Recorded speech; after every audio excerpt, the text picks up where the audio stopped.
এটা খুব আগবাঢ়িল। চাওক, টাই আহোম জনগোষ্ঠীৰ লগতে 6 জনগোষ্ঠীৰ জনজাতিকৰণ আজি নিশ্চিত হ'ল, সুনিশ্চিত হ'ল। তাৰ বাবে আটাইতকৈ প্ৰয়োজনীয় যিটো মন্ত্ৰী গোটৰ প্ৰতিবেদন আজি অসম বিধানসভাত দাখিল হ'ল।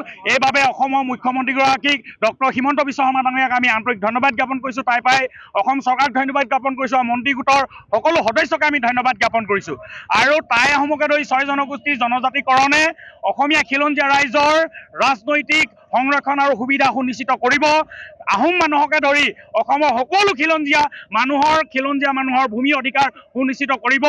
আমি এই ক্ষেত্ৰত চৰকাৰক আমি ধন্যবাদ জ্ঞাপন কৰিছোঁ। আৰু এই মুখ্যমন্ত্ৰীগৰাকীৰ ওপৰত আমাৰ আস্থা আছিল, তেখেতে আস্থা ৰাখিছে, আস্থা ৰাখি শক্তিশালীভাৱে তেখেতে কাম কৰিছে।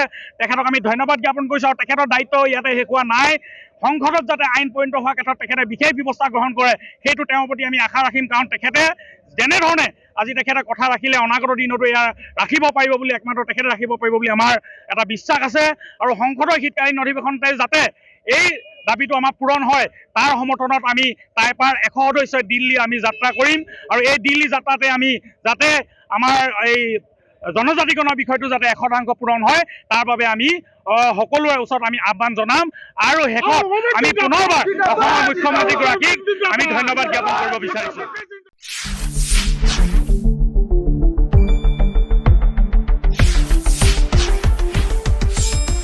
শুদ্ধ আৰু বিস্তৃত বাতৰিৰ বাবে চাই থাকক নিউজ ডেস্ক ৰিপোৰ্ট।